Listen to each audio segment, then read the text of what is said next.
नमस्कार दोस्तों, मैं सत्यन मौर्य। स्वागत है आपका हमारे YouTube चैनल में। आज हम लोग क्या पढ़ने चल रहे हैं, सूचकों का सिद्धांत, यानी जो सूचक है तो सूचकों के सिद्धांत के बारे में हम लोग पढ़ेंगे। सूचकों का क्या सिद्धांत होगा,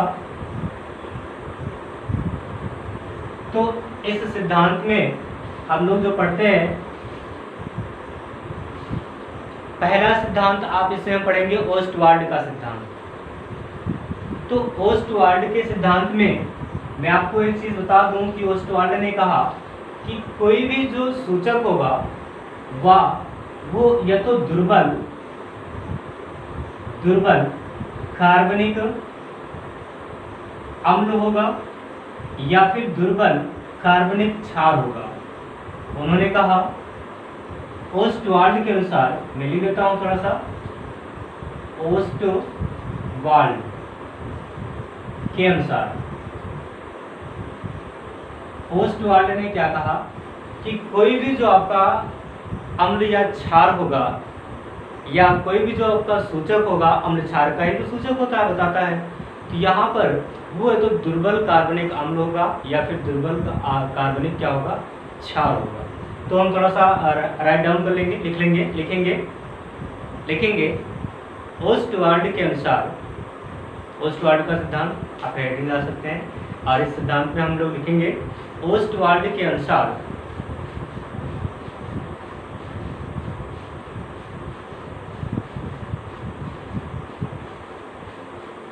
अम्ल क्षार सूचक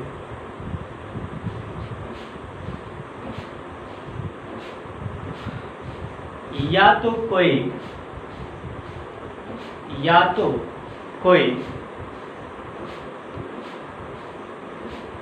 दुर्बल कार्बनिक अम्ल है, दुर्बल कार्बनिक अम्ल होता है, या तो कोई दुर्बल कार्बनिक अम्ल होता है या फिर दुर्बल कार्बनिक क्षार या फिर दुर्बल कार्बनिक क्षार होता है।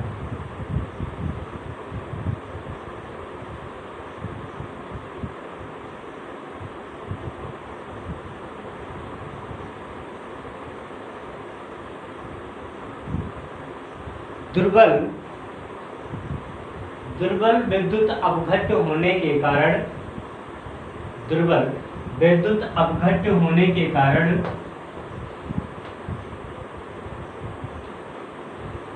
दुर्बल विद्युत अपघट्य होने के कारण उसका अम्लीय विलयन रंगहीन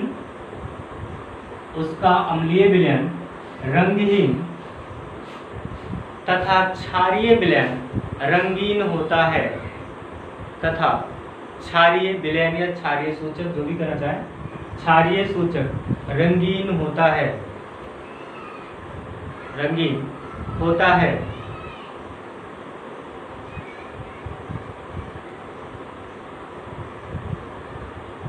हो गया। जैसे यहाँ पर आपको एग्जांपल में देता हूँ कि एक आपने एग्जांपल लिया है HPV, हाइड्रोजन, ये हाइड्रोजन है, PV क्या है, लेड हाइड्रोक्साइड, क्या हो जाएगा, लेड हाइड्रोक्साइड। तो यहाँ पर अगर ये टूटेगा तो टूटेगा H++ PV माइनस में। तो ये कैसा है आपका, मान लीजिए रंगहीन है, कैसा है, रंगहीन है, तो इसका अम्लीय विलयन जो होगा ये कैसा होगा, रंगीन होगा। ये अगर टूट रहा है तो रंगीन है, और ये क्या हो जाएगा आपका, ये हो जाएगा गुलाबी रंग का। कैसा, एक मिनट, यहाँ पर आपने ओस्टवाल्ड के अनुसार कहा कि अम्लीय विलयन कैसा होता है, रंगहीन होता है, कैसा होता है, रंगहीन होता है, और क्षारीय विलयन या क्षारीय सूचक कैसा हो जाएगा, रंगीन हो जाएगा। ये कैसा हो जाएगा, गुलाबी रंग का। यानी ओस्टवाल्ड के अनुसार उन्होंने कहा कि आपका जो भी विलयन होगा या जो भी आप विद्युत अपघट्य लेंगे, विद्युत अपघट्य जानते ही है, जैसे NaCl, H2SO4, HCl, KOH, KCl, H3PO4, NH3। तो ऐसे आपके कई सारे आपको विद्युत अपघट्ट मिलेंगे। तो यहाँ पर जितने भी आपको विद्युत अपघट्ट रहेंगे वो सब साल्ट होते हैं, लवण होते हैं। और क्या होते हैं? अम्ल और क्षार होते हैं। दो चीज़ आप सिंपल जानिए, अम्ल और क्षार होते हैं। तो यहाँ पर अगर कोई अम्ल और क्षार है तो उसको अगर हम जलीय गले में तोड़ रहे हैं या सूचक उसमें डाल रहे हैं तो क्या होगा? अगर वो जो अम्ल होगा, अगर वो उसमें अम्ल है तो कैसा होगा? रंगीन होगा। अगर उसमें क्षार है तो कैसा हो जाएगा? वो रंग देगा, वो रंगीन होगा। तो यहाँ पर गुलाबी रंग आपको मिला है, ये आपका एग्जाम्पल। ऐसे कई सारे एग्जाम्पल्स हैं, आपको दिए गए हैं एग्जाम्पल्स। जैसे कि यहाँ पर एग्जाम्पल दिया गया है, एक तो आपका हो गया, तो एक फिनाप्थिलीन का ले लो, जैसे HPH, ये है फेनिल हाइड्रोक्साइड। तो जब फेनिल हाइड्रोक्साइड को लेंगे तो H टूटेगा प्लस में और क्या टूटेगा? PH इसमें माइनस में। तो यहाँ पर ये कैसा हो जाएगा? रंगहीन है, ये हो जाएगा रंगहीन, और ये कैसा हो जाएगा? गुलाबी हो जाएगा। ऐसे आप ले सकते हैं फिनाप्थिलीन का, जो फिनाप्थिलीन दिया गया था हमको उसका भी हम ले सकते हैं। तो फिलहाल हम लोग को फिनाप्थिलीन का नहीं लेना है, जितना हो गया हो गया। आगे आप एग्जाम्पल आप अपने आप से भी सॉल्व कर सकते हैं। और भी आपका एग्जाम्पल जो है, जैसे कि NaOH है, अगर ये टूटेगा तो किसमें? Na प्लस में टूटेगा और OH माइनस में टूटेगा। तो Na क्या हो जाएगा? रंगीन हो जाएगा। OH कैसे हो जाएगा? रंगीन हो जाएगा। KOH है, K प्लस में टूटेगा, OH माइनस में टूट जाएगा। K किस में हो जाएगा? प्लस में हो जाएगा। OH किस में हो जाएगा? रंगीन हो जाएगा। तो ऐसे हो जाएगा। एक सिद्धांत हम आपको और पढ़ाएंगे, वो है कोएनोनाइट सिद्धांत। कोएनोनाइट स्ट्रक्चर, कोएनोनाइट सिद्धांत। इस सिद्धांत में हम लोग देखेंगे क्या होगा। ये तो था ओस्टवाल्ड के अनुसार। अब हम दूसरा देखने चल रहे हैं कि कोएनोनाइट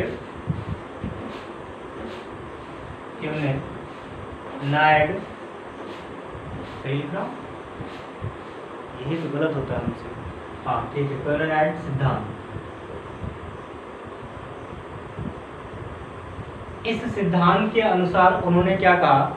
उन्होंने एक एग्जाम्पल लिया, यहाँ पर बेंजीन का कार्बन कार्बन कार्बन कार्बन और ये कार्बन ये कार्बन ये कार्बन, इससे बंधा हुआ है हाइड्रोजन, इससे बंधा हुआ हाइड्रोजन, इससे बंधा हुआ हाइड्रोजन, इससे बंधा हुआ हाइड्रोजन, इससे हाइड्रोजन, इससे हाइड्रोजन, सभी से हाइड्रोजन बने हुए हैं। और इनके मध्य क्या है? Double bond. ये बेंजीन का स्ट्रक्चर होता है, ये बेंजीन का स्ट्रक्चर है। तो यहाँ पर डबल बॉन्ड, यहाँ पर डबल बॉन्ड, यहाँ पर डबल बॉन्ड, और ये हाइड्रोजन बने हुए। अब इसमें क्या कह रहा है? यहाँ पर भी हाइड्रोजन है, आपको ध्यान देना है, मैं लिखा नहीं हूँ तो अंडरस्टूड है। बेंजीन की जो स्ट्रक्चर होती है कुछ ऐसे होती है। कोएनोनाइट संरचना आपको पढ़ने को मिलेगा 11th में बेटा, लेकिन अभी यहाँ पर पढ़ाया जा रहा है, थोड़ा सा आपको समझना पड़ेगा। यहाँ पर कुछ ऐसे स्ट्रक्चर हो जाएगा, ये ऐसे दिखाया जाता है, इस तरह से नहीं, मैं दिखा दिया हूँ केवल। तो दूसरा स्ट्रक्चर है कुछ ऐसे हो जाएगा, यहाँ पर इस तरह से, जो पहले था। अब सोचिए जरा, इस स्ट्रक्चर में इस स्ट्रक्चर में कोई अंतर है? नहीं अंतर है। तो ये कहाँ से आया? ये पाई बॉन्ड, कहने का तो ये है इसमें कि ये पाई बॉन्ड क्या हो रहा है? हर जगह सर्किल हो रहा है, यानी घूम रहा है, रिंग हो रहा है, रिंग बन रहा है। यहाँ पर जो लास्ट स्ट्रक्चर हम इसे बनाना चाहें तो ये एक ऐसी स्ट्रक्चर बनता है, ऐसी स्थिति आती है कि जो पाई बॉन्ड होता है किसी का भी नहीं होता है, यानी सब में ऐसे घूमता रहता है। तो ऐसे स्ट्रक्चर मिलेगा, इसे बोलते हैं कोएनोनाइट संरचना, कोएनोनाइट सिद्धांत। सिद्धांत तो अलग है, वो एक कोएनोनाइट संरचना है। तो यहाँ पर कोएनोनाइट संरचना हमको ये समझनी है कि यहाँ पर जो बना है, अगर हम इसको तोड़ें, यानी इसको हम किसी से भी अभिक्रिया कराएं, एसिड में या क्षार में डालकर हम इसमें क्या कराएं? अभिक्रिया कराएं। जैसे हम OH माइनस से लेकर अभिक्रिया कराएंगे तो क्या करेगा? ये इस वाले हाइड्रोजन को निकाल लेगा, ये इस वाले हाइड्रोजन को निकाल लेगा, ये इस वाले हाइड्रोजन को निकाल लेगा, इस वाले हाइड्रोजन को, किसी को भी निकाल सकता है। तो यहाँ पर आपका जो स्ट्रक्चर बनेगा वो कुछ इस तरह से हो जाएगा। देखिए, बेंजीन की संरचना नहीं बनेगी, ये ऐसे होगा, अब इसमें कहाँ कहाँ पर डबल बॉन्ड है, एक यहाँ पर है, एक यहाँ पर है और एक यहाँ पर। लेकिन अब डबल बॉन्ड की पोजीशन क्या हो जाएगी, बदल जाएगी, वो यहाँ पर हो जाएगी और यहाँ पर हो जाएगी और यहाँ पर। कैसी हो गई, यहाँ पर यहाँ पर यहाँ पर। एक चीज मैं आपको और बता दूं, जब यहाँ से आपका हाइड्रोजन निकालेगा तो ये इलेक्ट्रॉन यहाँ पर जाएगा, यहाँ पर पाई बॉन्ड बनेगा, यहाँ से निकालेगा तो ये इलेक्ट्रॉन यहाँ पर आएगा तो यहाँ पर पाई बॉन्ड बनेगा। मतलब ये पाई बॉन्ड खत्म, ये पाई बॉन्ड खत्म, यहाँ पर आ गया, यहाँ पर हो जाएगा डबल बॉन्ड। क्या हो जाएगा, डबल बॉन्ड। कैसा स्ट्रक्चर है, ये कार्बन, ये कार्बन, ये कार्बन, ये कार्बन और ये कार्बन और ये कार्बन।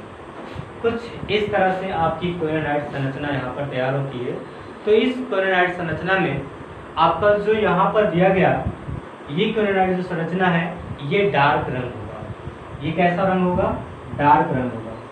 तो डार्क कलर, जो डार्क कलर होगा तो आप सोच सकते हैं किसका डार्क कलर होगा, अम्ल का या क्षार का, क्षार का होगा।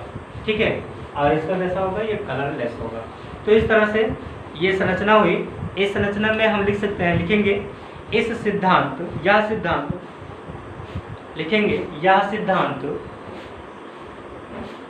सूचकों की कार्यविधि स्पष्ट करने का, सूचकों की कार्यविधि स्पष्ट करने का आधुनिक सिद्धांत है, आधुनिक सिद्धांत है। इस सिद्धांत के अनुसार, इस सिद्धांत के अनुसार इस सिद्धांत के अनुसार हम क्या करेंगे, इस सिद्धांत के अनुसार अम्ल क्षार अनुमापन में प्रयुक्त, अम्ल क्षार अनुमापन में प्रयुक्त सूचक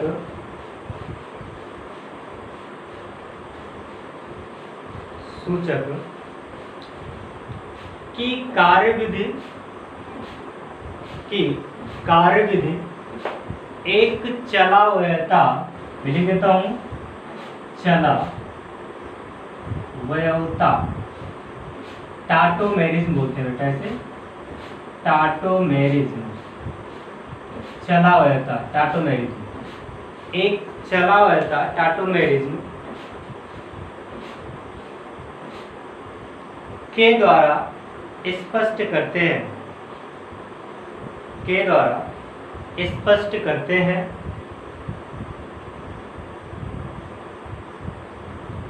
इसमें एक रूप में अम्लीय माध्यम,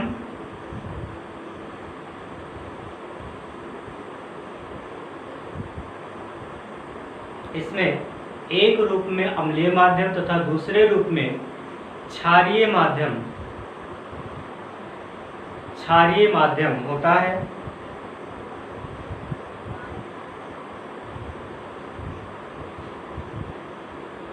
ये दो रूप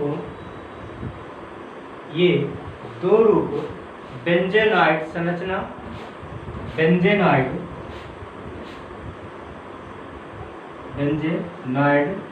संरचना, benzenoid structure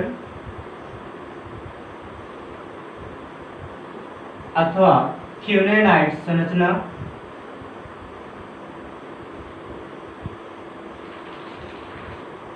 QUI, क्यूनेनाइड, QUI NOID, क्यूनेनाइड structure, क्यूनेनाइड संरचना कहते हैं।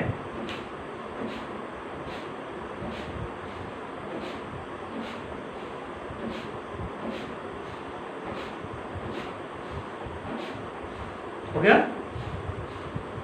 लिखेंगे क्यूनेनाइड, एक मिनट, बेंजेनॉइड,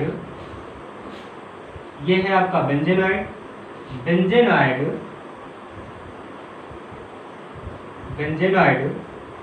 का रंग हल्का अथवा इसे लाइट LIGHT लाइट कलर बोलते हैं, COLOUR। तथा क्यूनोनाइट का रंग डार्क होता है, डार्क होता है।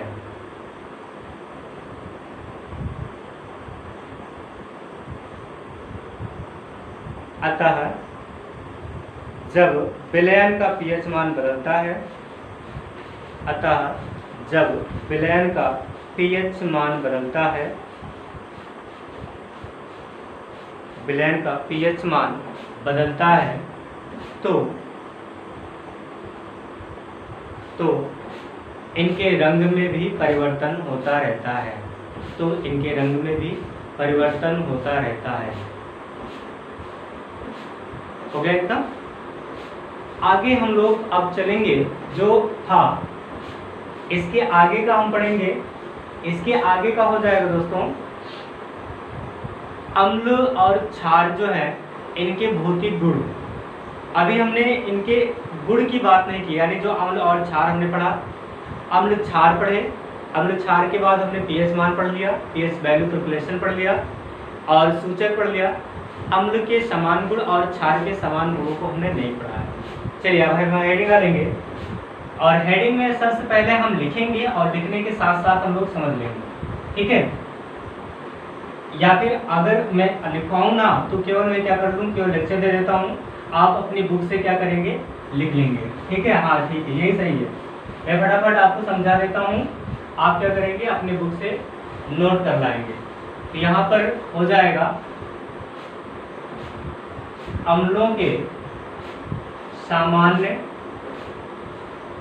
गुण,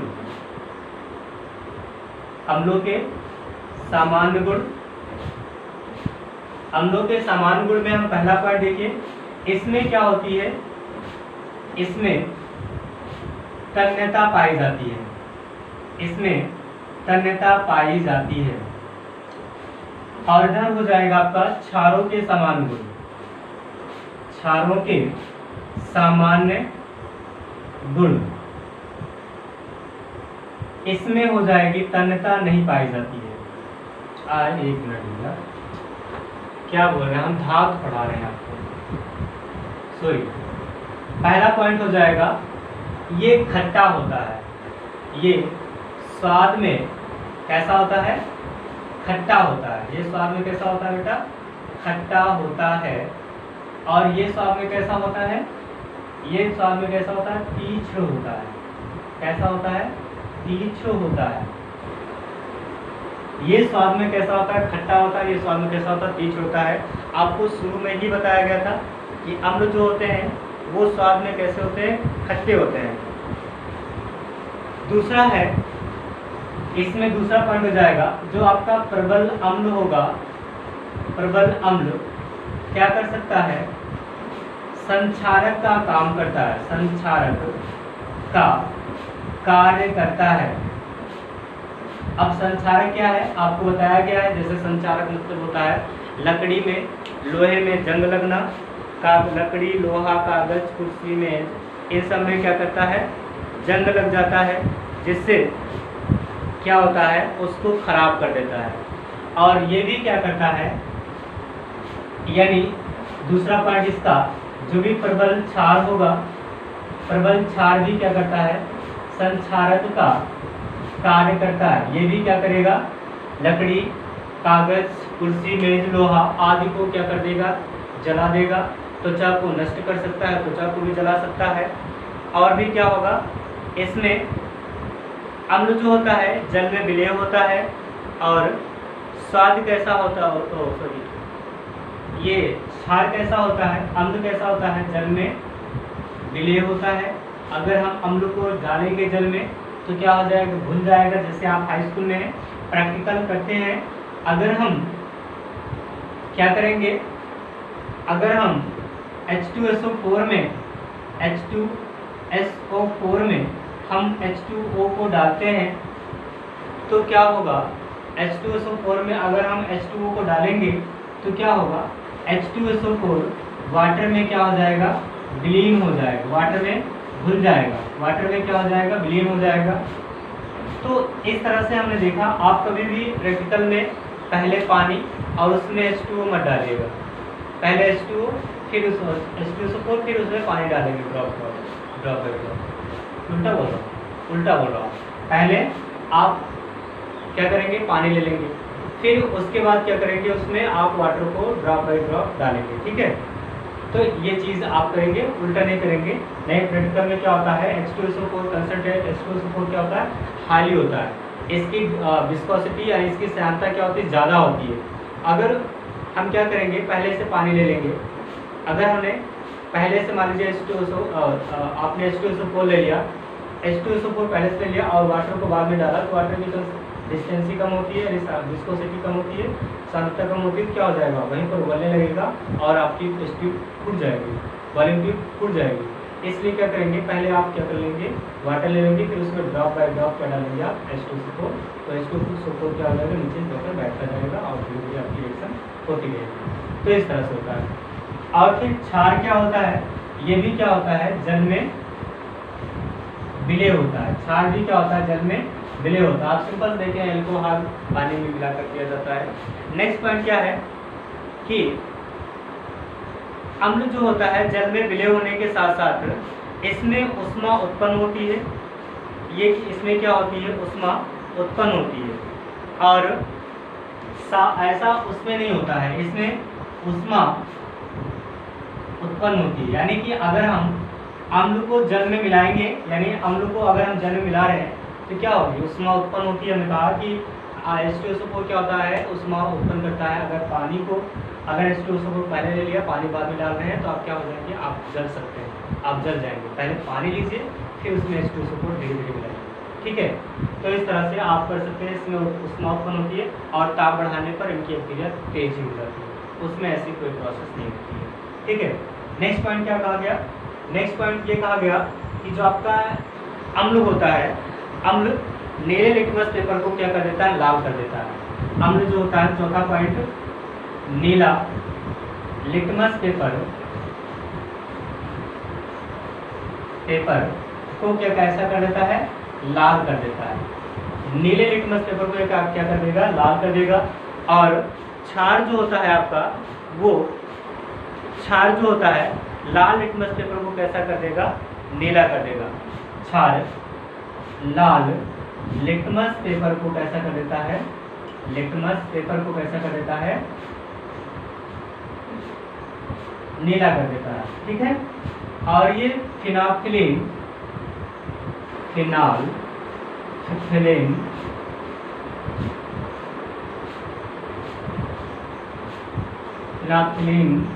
को क्या कर देता है, के साथ कैसा रंग देता है, के साथ गुलाबी रंग देता है। ये आप ध्यान में रखेंगे, गुलाबी रंग देता है।